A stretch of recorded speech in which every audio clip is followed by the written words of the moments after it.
साथियों, जो केस था जो कर्नाटका हाईकोर्ट पहुंचा, अबुजर अहमद आदि बनाम स्टेट ऑफ कर्नाटका।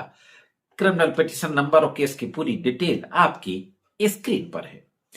इस मामले में अदालत यह पाती है कि जो आरोप लगाए गए पत्नी के द्वारा, उन आरोपों में भोजन की आदतों, कपड़ों की पसंद, यानी किस व्यक्ति को क्या खाने की आदत है, किसको किस तरीके के कपड़े पहनने की आदत है, घरेलू कामकाज का बंटवारा, टीवी देखने जैसे अक्सर होता है ना, किसी को कोई शो पसंद होता है टीवी का, किसी को कोई शो पसंद होता है, हस्बैंड वाइफ के बीच में ही।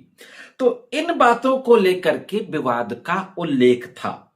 अदालत ने कहा कि ये बातें वैवाहिक असहमति, मनमुटाव को तो दर्शाती हैं, वैवाहिक असहमति और मनमुटाव तो दर्शाती हैं, लेकिन 498 के तहत अपच्छिद कानूनी क्रूरता के स्तर तक नहीं पहुंचती हैं।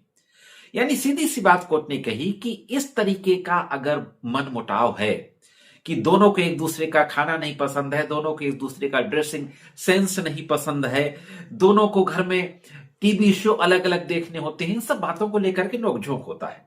तो उन्होंने कहा ठीक है, नोकझोंक हो सकता है इन बातों को लेकर के, लेकिन यह नोकझोंक इस स्तर की नहीं है कि 498 एक अपराध बन सके।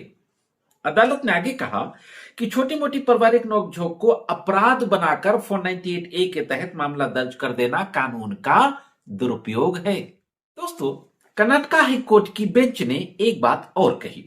उन्होंने कहा कि ललिता कुमारी बनाम स्टेट ऑफ उत्तर प्रदेश के फैसले के बावजूद बिना किसी प्रारंभिक जांच के एफआईआर दर्ज करना और उस पर लुकआउट सर्कुलर जारी करना चौंकाने वाला है। सुप्रीम कोर्ट का यह मामला आया था ललिता कुमारी versus state of Uttar Pradesh, जिसमें प्राइमरी इंक्वायरी की बात कही गई थी। तो इसी बात को हाईकोर्ट के द्वारा कहा जाता है कि इस मामले में कोई प्राइमरी जांच भी नहीं की गई और सर्कुलर नोटिस जो लुकआउट का जारी किया गया वो तो बहुत ही चौंकाने वाला है। इन सब बातों को कहते हुए हाईकोर्ट की बेंच ने अंत में यह फैसला दिया कि ना तो दहेज की मांग थी, ना ही ऐसा कोई आचरण जो 498 ए की कानूनी कसौटी पर खरा उतरता हो, इसलिए मामले की जांच जारी रखना केवल उत्पीड़न बढ़ाएगा।